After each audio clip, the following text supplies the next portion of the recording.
Hello everyone. आज हम discuss करने वाले हैं चैप्टर बायोमोलिक्यूल्स क्लास 11th के बायोलॉजी से। इसके 25 क्वेश्चंस देखेंगे हम, जो एनसीईआरटी बेस्ड नीट क्वेश्चंस होंगे। Question number 1, which biomolecule is distributed more widely in a cell? इनमें से कौन सा बायोमोलिक्यूल है जो सबसे ज़्यादा मिलता है सेल में, सबसे ज़्यादा डिस्ट्रीब्यूटेड होता है सेल में? क्लोरोप्लास्ट, आरएनए, डीएनए या स्फेरोसोम्स? तो इसका करेक्ट आंसर हमारा हो जाएगा आरएनए। जो आरएनए है वो सबसे ज़्यादा वाइडली डिस्ट्रीब्यूटेड होता है एक सेल में। Second question, most abundant RNA in the cell? कौन सा आरएनए है जो सबसे ज़्यादा अबंडेंट होता है सेल में? आरआरएनए, एमआरएनए, टीआरएनए या टीआरएनए थ्रियोनिन? तो इसका करेक्ट आंसर हो जाएगा आरएनए। आरआरएनए यानी कि राइबोसोमल आरएनए जो होता है वो सबसे ज़्यादा अबंडेंट होता है सेल में। Third question, name the simplest amino acid? हमें बताना है सिंपलेस्ट अमाइनो एसिड इनमें से। एलानाइन, टायरोसिन, एस्पराजिन या फिर ग्लाइसिन? तो जो ग्लाइसिन होता है वो सिंपलेस्ट अमाइनो एसिड होता है। इसमें जो कार्बन मॉलिक्यूल है वो चारों तरफ से अटैच होता है, 2 हाइड्रोजन से, एक NH2 से और एक COOH से। तो जो R वाला हमारा ग्रुप होता है उसकी जगह H मिलता है, इसीलिए जो है ये हमारा सिंपलेस्ट अमाइनो एसिड होता है। Fourth question, the most common secondary structure of protein is? जो सबसे ज़्यादा कॉमन स्ट्रक्चर होता है सेकेंडरी स्ट्रक्चर का प्रोटीन में वो कैसा होता है? Beta pleated sheet, beta pleated sheet parallel, beta pleated sheet non parallel या फिर अल्फा हेलिक्स? तो फिर जो अल्फा हेलिक्स होता है वो हमारा सबसे कॉमन सेकेंडरी स्ट्रक्चर होता है प्रोटीन का। Fifth question, haemoglobin has primary structure, secondary structure, tertiary structure या फिर क्वाटरनरी स्ट्रक्चर? तो जो हीमोग्लोबिन होता है उसमें 2 अल्फा और 2 बीटा चेन होता है, इसीलिए वो एक क्वाटरनरी स्ट्रक्चर होता है। Sixth question, this is a correct statement with reference to enzymes? इनमें से कौन सा स्टेटमेंट करेक्ट है एंजाइम के रेफरेंस में? Holoenzyme is equal to coenzyme plus cofactor, holoenzyme is equal to apoenzyme plus coenzyme, holoenzyme is equal apoenzyme is equal to holoenzyme plus coenzyme is equal to apoenzyme plus holoenzyme. तो जो apo enzyme होता है वो हमारा एक enzyme का protein part होता है और को एंजाइम नॉन प्रोटीन पार्ट होता है, और इन दोनों को मिला करके हमारा होलो एंजाइम बनता है। तो इसीलिए बी ऑप्शन करेक्ट हो जाएगा, यानी कि holoenzyme is equal to apoenzyme, यानी कि हमारा protein part plus coenzyme जो कि हो जाएगा non protein part. Seventh question, this is a non proteinaceous enzyme? इनमें से कौन सा एंजाइम नॉन प्रोटीनेशियस है, यानी कि प्रोटीन का नहीं बना होता? डिऑक्सी राइबोन्यूक्लियस, लाइगेज, राइबोजाइम या फिर लाइजोजाइम? तो जो राइबोजाइम है वो हमारा नॉन प्रोटीनेशियस एंजाइम हो जाएगा। Eighth question, pick the incorrect statement? इनमें से आपको इनकरेक्ट स्टेटमेंट बताना है। Sucrose is a disaccharide? Sucrose जो डायासेकेराइड होता है, यानी कि ये 2 जो हो जाएगा हमारा मोनोसैकेराइड, उससे मिलकर के बनता है। Uracil is a pyrimidine? Uracil pyrimidine होता है। Glycine is a sulphur containing amino acid? Glycine में सल्फर होता है प्रेजेंट। या फिर cellulose is a polysaccharide? Cellulose polysaccharide होता है। तो इसका करेक्ट ऑप्शन हो जाएगा सी, क्योंकि ये स्टेटमेंट हमारा गलत है। ग्लाइसिन जो होता है वो सिंपलेस्ट अमाइनो एसिड होता है और इसमें सल्फर नहीं होता है।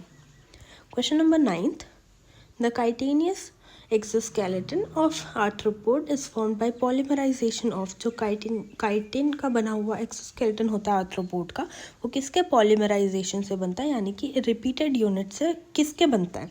D glucosamine, lipoglycans and acetyl glucosamine या फिर keratin sulphate and chondroitin sulphate? तो जो एन एसिटाइल ग्लूकोसामाइन है उसके रिपीटेड यूनिट से बनता है हमारा काइटेनियस एक्सोस्केलेटन आर्थ्रोपोड्स का। 10th question, pick the incorrect statement with regards to enzyme action? Enzyme action के हिसाब से हमें इनकरेक्ट स्टेटमेंट बताना है।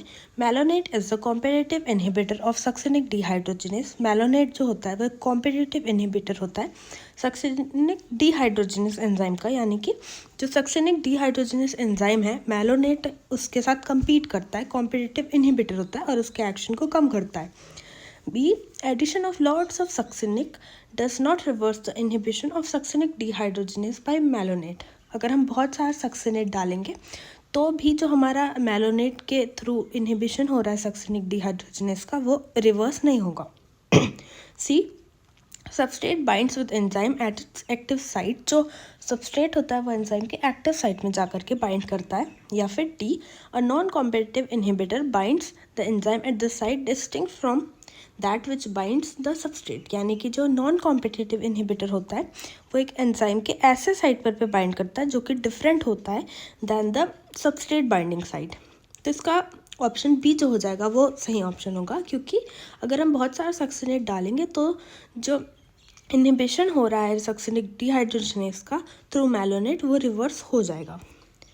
11th question, macromolecule chitin is, chitin कैसा होता है? Nitrogen containing polysaccharide, phosphorus containing polysaccharide, sulphur containing polysaccharide या सिंपल पॉलीसैकेराइड। तो जो काइटिन है वो नाइट्रोजन कंटेनिंग पॉलीसैकेराइड होता है। ये एन एसिटाइल ग्लूकोसामाइन के रिपीटेड यूनिट से मिलकर के बनता है। 12th question, this about enzyme is incorrect, enzyme के रिगार्डिंग ये स्टेटमेंट गलत है। Enzyme are highly specific, enzymes जो होते हैं वो हाईली स्पेसिफिक होते हैं in nature. Enzymes are denatured at high temperature, यानी कि जब टेम्परेचर बढ़ता है तो फिर एंजाइम जो है वो हमारा डीनेचर हो जाता है, ख़राब हो जाता है। Enzyme, C option, enzyme requires optimum pH and temperature for maximum activity. Enzyme के मैक्सिमम एक्टिविटी तक पहुंचाने के लिए हमें ऑप्टिमम पीएच और टेम्परेचर की ज़रूरत पड़ती है। या फिर enzymes are mostly protein but some are lipids also.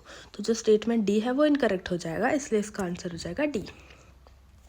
13th question, amino acids have both amino group and carboxyl group in their structure, which of the following is an amino acid. यहाँ पर pick statement दिया है कि amino acid जो होता है उसमें amino group और कार्बोक्सिल ग्रुप दोनों होता है, तो इनमें से कौन सा एक अमाइनो एसिड है? Option A formic acid, B glycerol, C glycolic acid या फिर डी ग्लिसरीन। तो जो ग्लिसरीन है वो हमारा अमाइनो एसिड हो जाएगा। इस पर पे हमें सी से बॉन्डेड मिलेंगे NH2, COOH, कार्बोक्सिल ग्रुप दोनों होंगे, साथ में R की जगह यहाँ पर पे H होगा। 14th question, an amino acid under a certain condition has both positive and negative charges simultaneously in the same molecule.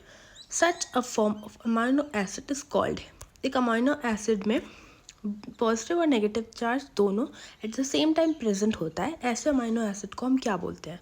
Acidic form, basic form, aromatic form या फिर ज्विटर आयोनिक फॉर्म। तो ऐसे अमाइनो एसिड को हम बोलते हैं zwitter ionic form.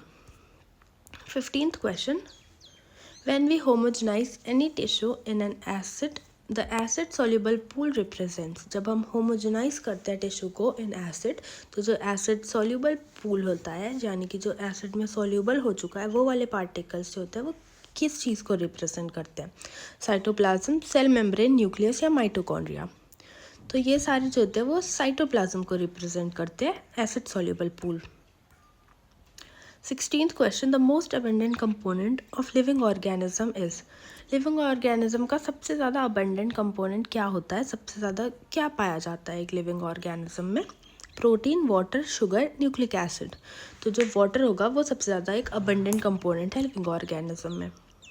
17th question, glycogen is a homopolymer made up of, glycogen है वो होमोपॉलीमर है, यानी कि किसी एक ही टाइप के यूनिट का एक ही यूनिट का रिपीटेड सीक्वेंस में ग्लाइकोजन मिलता है। तो ऐसा कौन सा यूनिट है जिसका होमोपॉलीमर है ये?